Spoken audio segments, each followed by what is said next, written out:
नमस्कार मंडळी. सो आज आपण करणार आहोत चना मसाला. चला तर इथे आपण मस्त चणे धुवून घेतोय. स्वच्छ असे चणे धुवून घेतले. आता ते आपण कुकरमध्ये लावून घ्यायचे. थोडंसं पाणी घालायचं आहे. हे थोडं पाणी घालून घेतले आणि आता आपण झाकण लावून 3 ते 4 शिट्या काढून घेणार आहोत. इथे आता आपण वाटपाची तयारी करते. सुकं खोबरं घेतलं, त्यासाठी कांदा, मिरची आणि जिरं हे मस्त पॅनमध्ये टाकून भाजून घ्यायचं आहे. इथे कांदा घातला आहे, जिरं घातलं आहे, खोबरं घालायचं आहे आणि मिरच्या. हे मस्त परतून घ्यायचं आहे लालसर रंग येईपर्यंत.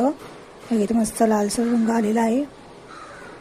आता आपण हे वाटून घेतोय. त्यात कोथिंबीर ॲड करायची आहे आणि मिक्सरला लावून घ्यायचं. इथे पॅनमध्ये आपण तेल घेतलेलं आहे, त्यात जिरं टाकून घ्यायचं.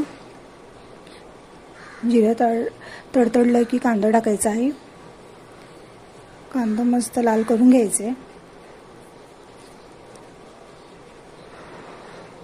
लालसर भाजतोय आपण कांदा. इथे आता आपण वाटप केलेला तो ॲड करायचा आहे. तोही थोडंसं परतून घ्यायचं आणि त्यात मसाले घालून घ्यायचे आहेत. इथे आता आपण टोमॅटोची प्युरी घातलेली आहे.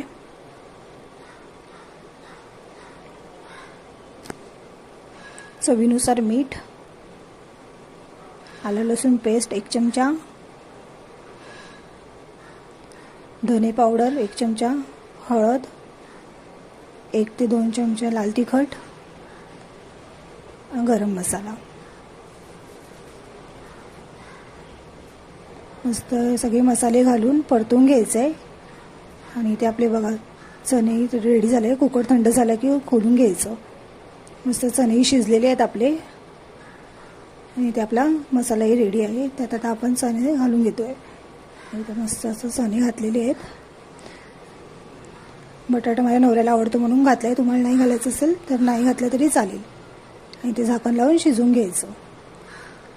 बघा इथे मस्त आपला चना मसाला रेडी आहे. वरून कोथिंबीर टाकायची. जर तुम्हाला माझं चॅनल आवडत असेल, लाईक करा, सबस्क्राईब करा आणि शेअर करायलाही विसरू नका.